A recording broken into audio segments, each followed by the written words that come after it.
to the Global Gaming Woman Fair Game podcast, recorded here at the Light and Wonder Studios in Las Vegas. I'm your host, Anika Howard, and I'm joined by my lovely co-host, Bronwen Gregg and Lauren O'Brien. Welcome, ladies. How are you doing? Thank you. So good. Yeah. By the way, I have to tell you, you have like the perfect intro voice for this. It's like, I know, smooth. And just like, I'm like, welcome. okay, yeah, I'm in it. Okay, we're done. Yeah, we're doing that this. was so good. Oh my gosh, please Thank you. record something on my hatch. It can be my bedtime story. My 5 a.m. alarm. See, you guys gassing me up. I like that. I like that. So today is our episode is on empowerment. And so I started doing a bunch of research on empowerment, and you just would not imagine how many definitions and types of empowerment and all these things are. So I definitely went down a rabbit hole.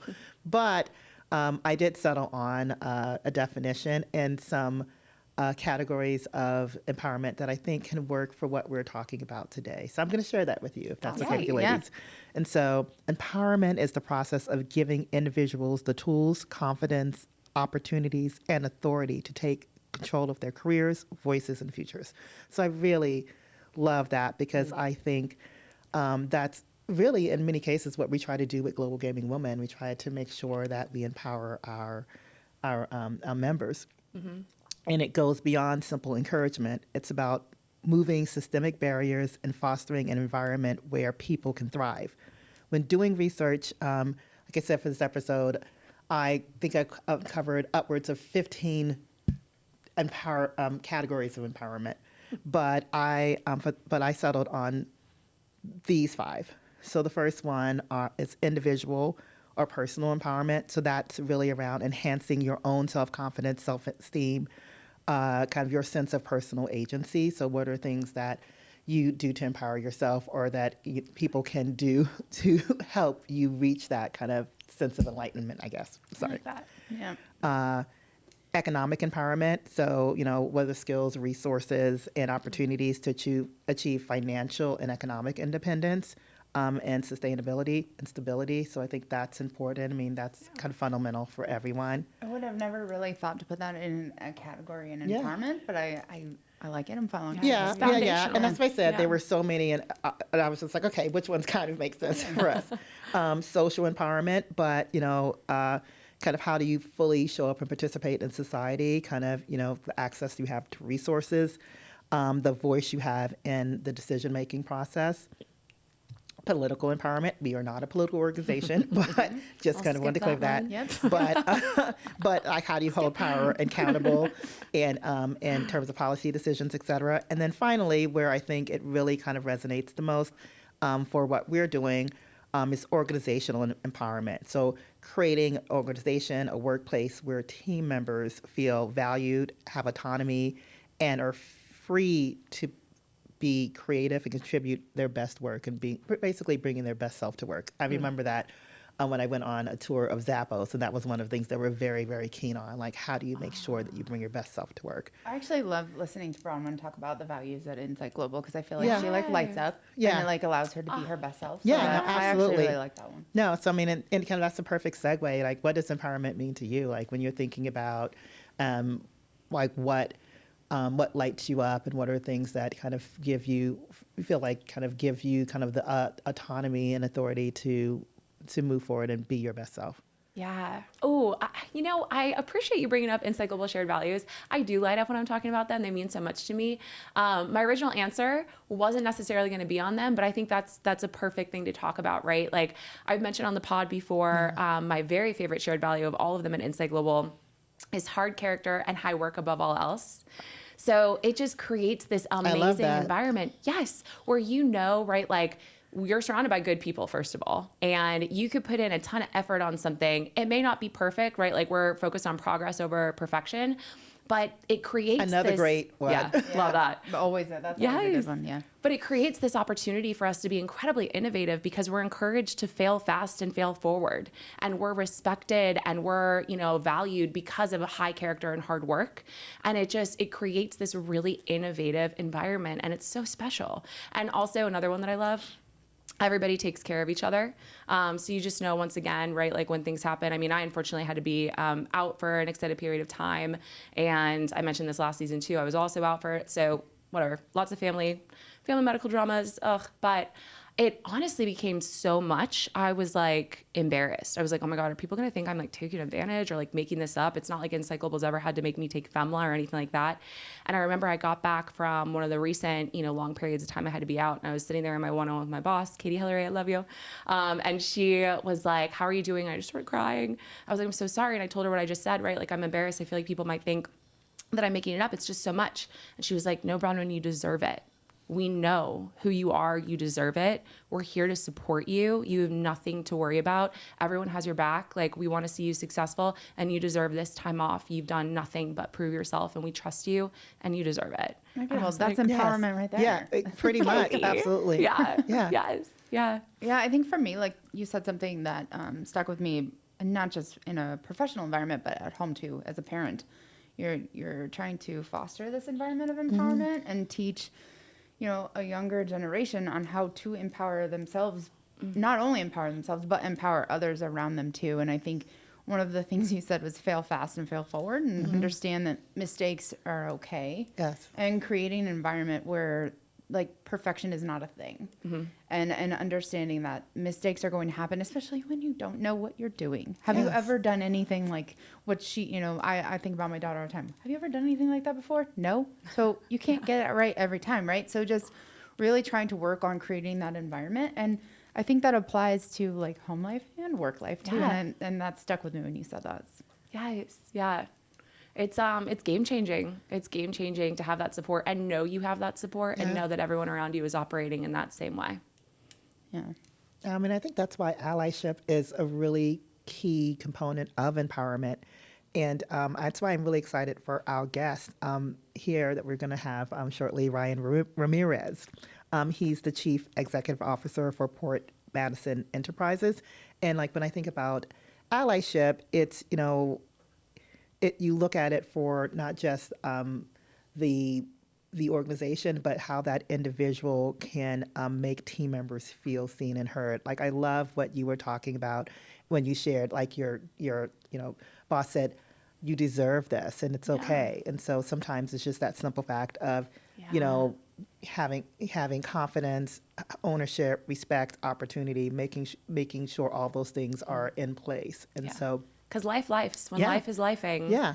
It's just lifing. And when you have, right, like your upper management and your leadership understanding that it's beyond your control, it's not like it's your choice, right? Why would you not give somebody that grace during such a tough period? And that, it's instilled in me. I want to work even harder. When I came back, oh my gosh, I was I'm so excited actually for like the progress that I've had in the last month since then. Like we need to have those conversations more, right? Yeah. Like there should be no shame in having that conversation and having those life situations. Like you should not feel that. I think that's part of empowerment is you walk into a situation and you feel empowered to tell your story and stand in your truth and understand that the people around you, if they're really going to empower you and support you, they'll be there for you. Yeah, we always say family first, but then you feel guilty when you put your family first. And so it's one of those things that, creating an environment where it's, you deserve to be able to put your family first. You deserve to be able to be there for the people you love and care about. And so, and making that not something that's a point that you feel shame about or that you feel like, okay, I'm going to be judged for it, but feeling empowered to say, I know I work hard at my job. I know that I show up and give 150%. When I'm here, I give, and when I need to step away to give that same energy to my family, I can do it. Exactly. Right? That was so well said. I'm so excited to hear Ryan's story today. I think that he's perfect for this episode. I think so too. And I just think he's just an amazing human being. I had a chance to work with him when he was the general counsel for the Mashantucket Pequot Tribal Nation. I think we started like maybe 2 weeks apart or maybe a week apart. And I remember definitively meeting him because we were kind of going through the inauguration for the tribe. and I see this person coming with this electric blue suit on. Like, it is electric blue. And he, like, and everyone else is kind of muted colors, but he's in Technicolor. And he's shaking hands and doing all these things. And I was like, who is that? And then, like, the next day, he's at our executive leadership meeting, and they're introducing him. And I was like, I saw you. And so, and then even when, like, he was there for a very specific period of time, and he'll talk about his wife and his wife, but I remember his wife decided that she didn't really want to leave her family, didn't want to relocate. And he was like, I'm out. And we were like, happy wife, happy life. And he was like, yep.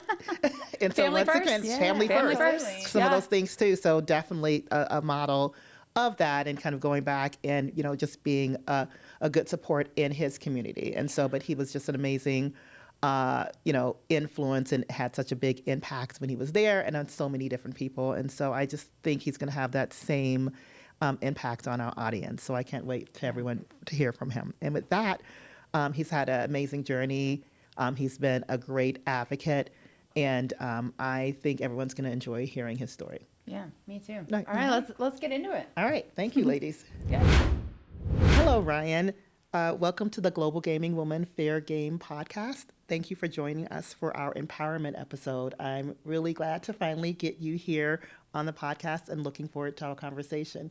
So I always like to start with kind of origin stories. So can you just tell me a little bit about you and your background, and kind of what motivates you? What motivates me? So me and my background, I am an enrolled member of the Turtle Mountain Band of Chippewa Indians. That's from my mom's side. My mom's family's from Belcourt, North Dakota, which is the Turtle Mountain Reservation. My dad was an enrolled member of the Pasco Yaqui tribe, which is in southern Arizona. I grew up both southern Northern California, and a large component of the time out here in Seattle. And I would say, in terms of origin story, in terms of what kind of fired me up and got me to be more motivated on things, was, you know, really, really early on, at the age of going to school at kindergarten. You know, you do show and tell, and you do stuff like that. I remember in this, you know, this is in the 70s, since I'm old now, it's a long time ago, you know, going to school at White Oak Elementary School, first day of kindergarten, you do show and tell, and you have Jane and Johnny talking about going to the Empire State Building. I talked about doing a pipe ceremony with Grandpa Ernie, who was our medicine man. And from that situation, my kindergarten teacher stood up and was like, Ryan has a vivid imagination. Indian folks don't do that. This is in Southern California. Indian folks aren't around doing that anymore. And not only did I have that, you know, embarrassment, but I also got sent to the state shrink and had to get mental and physical testing associated with my intellectual aptitude. Got stuck in, you know, thereafter pretty much doing, I wouldn't call it special ed, but just not very hard classes and the like. And so for me, you know, school and just school in general was always kind of something that I had a negative, frustrated spin towards. I mean, obviously I'm a lawyer, I'm a CEO. I've been pretty successful, but as a starting place, as a foundation, I still really harken back to that, you know, 5, 6, 7-year-old kid in terms of kind of raging against the machine at times. And so how did that shape your journey today? Like, what are some of the things that happened then that made you say, okay, I want to do things differently, and I don't want that to happen to someone else? There were multiple iterations of things associated with school, and you know, I mean, things in terms of Indian country are substantially different now versus when I was growing up. I mean, we've been very fortunate in terms of being able to make a lot of inroads and gain a lot more support. But you know, for me, it just was always a platform of kind of you know, just feeling at times like an imposter. I mean, I think we all have an imposter syndrome at times associated with things, but as a foundational thing of just kind of your first introduction to school, and then later on, just in terms of different stuff, you know, being put down associated with the Indian side of things. And it also didn't help that I got the, you know, a Ramirez last name in terms of being native with a Ramirez last name. But, you know, I mean, just kind of having to push back against some of the stereotypes and you know, kind of misrepresentation of who and what Indian folks are.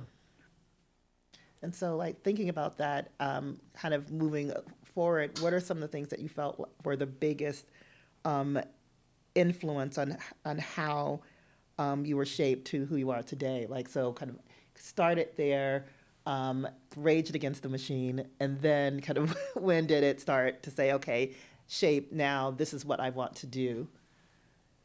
For me, so there were, I would say kind of two pivot points in terms of things.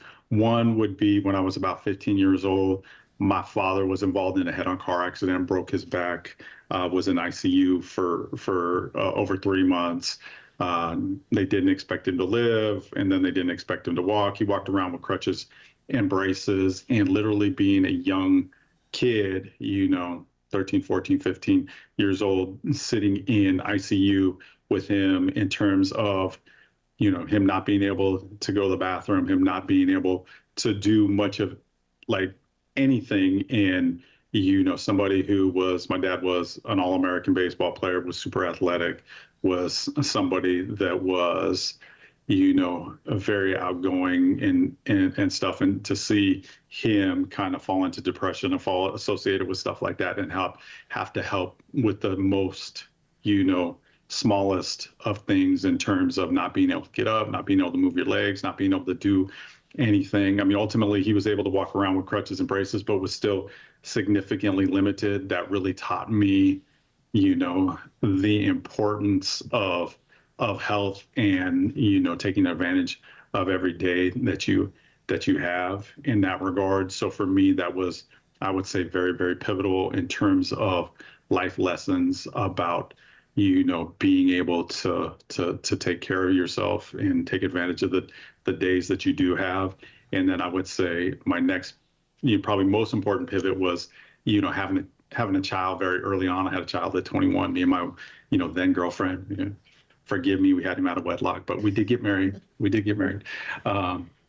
And having him in college, and having to humble yourself, go on welfare, be on food stamps, try to get to a place to where you could, survive and get through school. We used to live on deer meat, rice and corn, fish, rice and corn, elk, rice and corn, in terms of folks in the family, whether it was, my uncle, my father-in-law, me, or whoever going out and harvesting an animal. That's what we would eat for the school year. Associated with school, we'd get fish in terms of from different folks in our family in that regard, in terms of being able to survive and stuff. And ultimately, my wife she graduated from the UW, got her master's in education.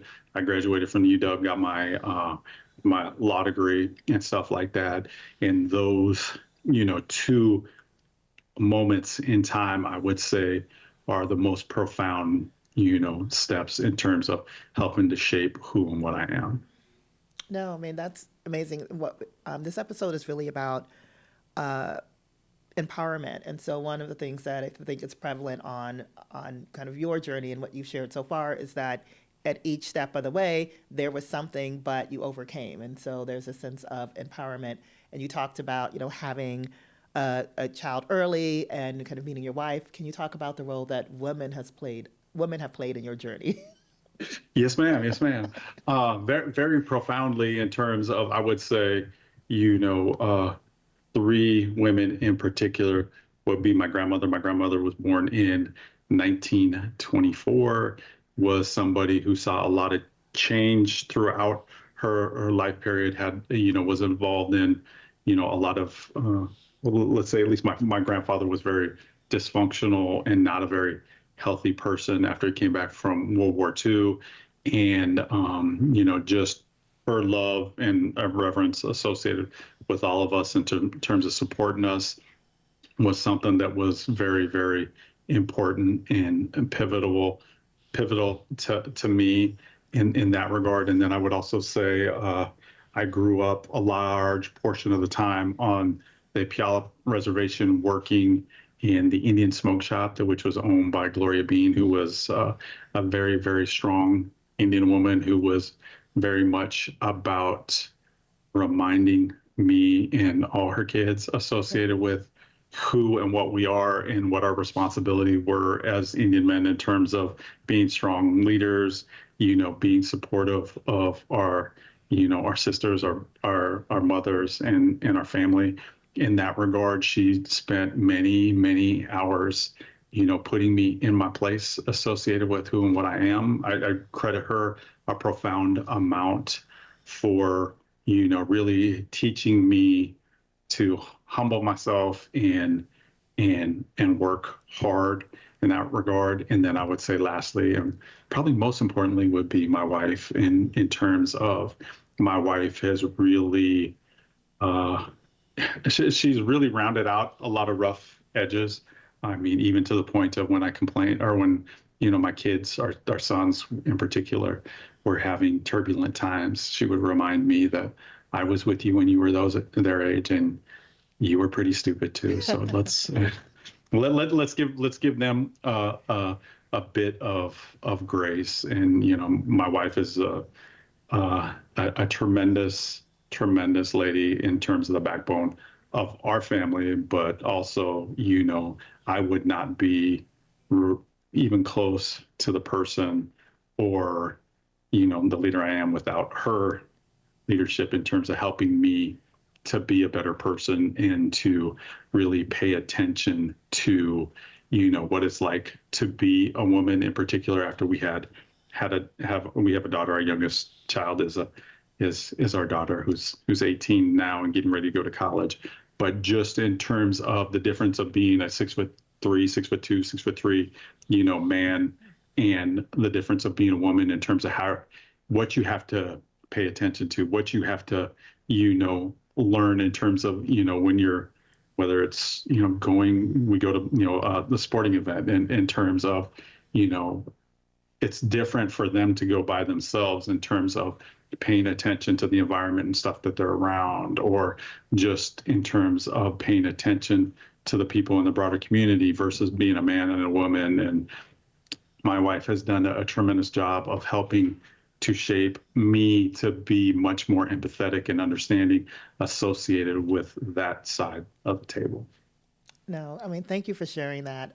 It's kind of a beautiful testimony to the women in your life. When I was doing research for this episode, I went down this black hole of what empowerment means, and you'd be amazed at how many different ways that people describe empowerment and how many different types of empowerment that I uncovered, like over 12 to 15 different things. But I kind of found 5 different kind of elements that I want to kind of go through because I think you've touched on all of them. The first one is individual or personal empowerment, so focusing on enhancing self-confidence and self-esteem and sense of personal agency. And so it felt like that from the very beginning, from kind of raging against the machine. Economic empowerment, so providing for the people the skills, the resources, the opportunities.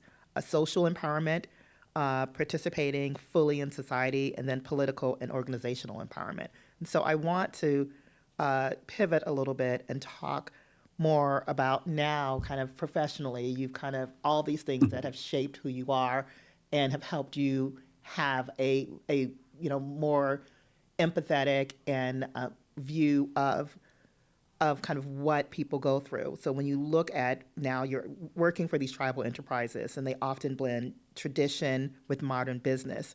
How do you honor your culture while driving innovation and opportunity for your community? And what does empowerment mean in that sense for you? In empowerment in that sense for me is really trying to be a leader that's beyond reproach in terms of being a CEO, overseeing the businesses that we have here at the Suquamish tribe. We have a really diverse array of businesses. We're not quite as big as y'all at Mashantucket in that regard, but we are pretty diverse and have roughly about a little over 1,000 employees and the like. And so, for me, first and foremost, it's, being a leader and always trying to you can only control your side of the table in terms of how you treat people, how you respond to situations, and how you deal with those situations. How people respond to that, you can't control. So I always try to treat people with respect. There's always, whether you're firing somebody, whether you're hiring somebody, whether you're dealing with difficult conversations, you can control your side in terms of trying to do that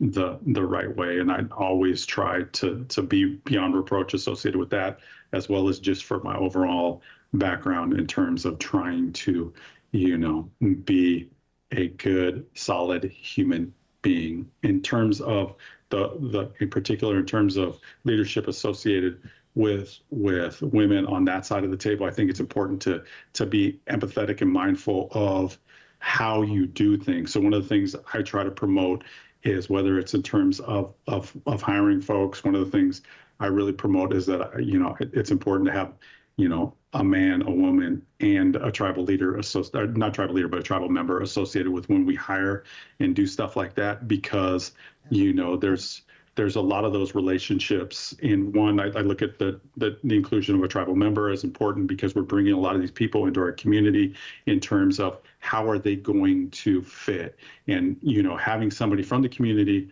that kind of helps vet them, I think, is an important part of things. Equally, in terms of women, I think it's important to have women at the table in terms of the hiring process, because, a lot of us men can be, I don't know, have a different perspective on things and hear things in a little bit different fashion in terms of responses from women and the like. And I think it's important for there to be some commonality associated with stuff like that. So I think, in that kind of context, I think it's really important on the leadership side to try to be as inclusive as you can. You can't always make those situations perfect in terms of, having a woman tribal member and a man associated with the hiring process. But that's really what I strive to do. I also strive to do that in a little bit different context in terms of leadership, in terms of the executive committee. Our executive committee has a lot of women associated with it here at the tribe. In terms of our COO, she's a woman. Our HR director is a woman. Our assistant general manager for the casino, she's a woman. They're all tribal members here at Suquamish, and trying to find ways to meet them at their place in terms of communication, because I think a lot of times in terms of leadership, you get the stereotype at times of like an old boys kind of network associated with things. And it's important to make sure in terms of your leadership team that you're, as well as your team in general, just that you're finding ways to connect with them in terms of, if you're, a lot of people are, we do a lot in terms of whether it's like going in terms of golf, and some of the women on our team don't golf, some do. But just being able to create those relationships and opportunities to get to know each other and help grow in terms of our relationship are important. And you've got to make sure that you're not doing that in a way that is kind of unnecessarily, carving off just men. And so just thinking of it in an important way, a lot of times, we used to only do one team. Now we do two teams, and really it gets led one team more by me, one team more by our COO, to make sure. And that one's usually more of a woman's team. And then we have more of a man's team. We had a situation where we got even like little goofy things, like we got these executive golf carts for our golf course that were kind of more schwanky. We originally only got two, and that ended up really just being the guys driving them. Yeah. And then I got two other ones to make sure that we had, equal time for, our executive women too. So they really dominate those two. So, I mean, just trying to be mindful of the situation, and that you're not kind of overly pigeonholing people. I mean, in that regard, and providing a fair opportunity for, everybody involved. I kind of rambled on that. No, it was good. I love the examples. I mean, definitely being an advocate for women and the women leaders on your team. And one of the things that kind of now leading into wanting, you to give some advice to our readers. What advice would you give to young Native American women or just women in general that are aspiring for leadership roles in gaming or just in their communities, and maybe kind of talk in that context of what inspired you to, go into a leadership role and to be an advocate.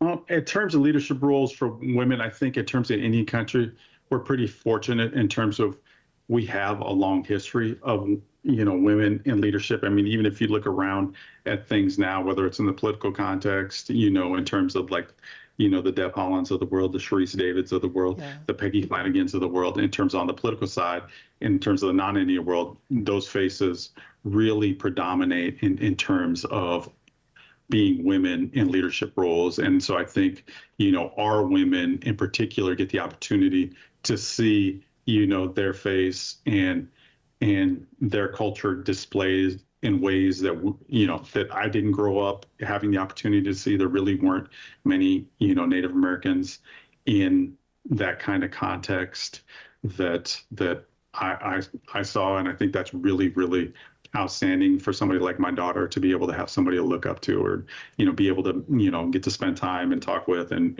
meet the Deb Hollands of the world and learn from their experience in terms of, not being afraid or, being fierce, like Deb would say, associated with, taking on leadership roles and doing that stuff. And, for me, I think it's really important to assume those leadership roles on my side of the table, in a way, because for me, it's just been more of a natural kind of outgrowth. I've been able to, have a good voice,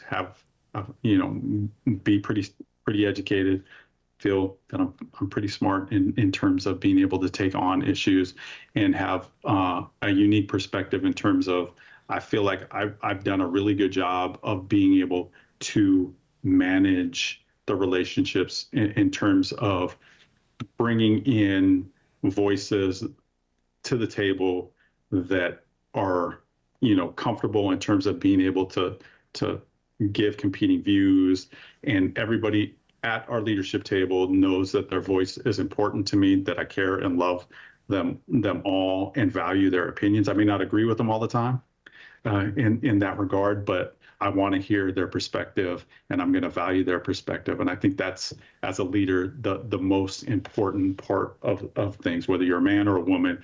You just want to be able to be part of the decision-making process. Sometimes your voice is going to win out, sometimes it won't, but just being able to be at the table and be respected is, I think, what all of us deserve as a platform.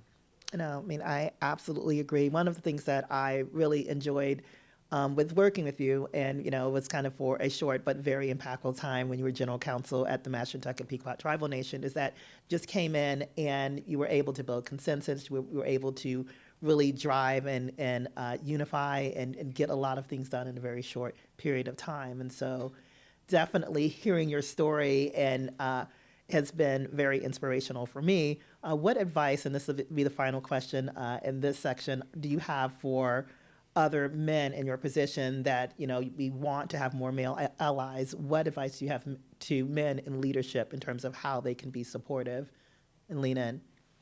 I mean, again, I would just harken back to be, I would say to be willing to listen and be willing to try to put yourself in other people's shoes in terms of the perspective that you're bringing to the table. Because a lot of times we as men can be, I think, ignorant in terms of how we articulate things. And when I say ignorant, I just mean lack of knowledge in that regard, not, kind of a negative connotation, just, ignorant in the space that you just don't know and aren't familiar with putting yourself in the shoes of a woman in terms of how some things can be perceived. And it's important that we all come to the table with, our own history and backdrop, but you need to put yourself in the shoes of other folks in terms of, in terms of leadership.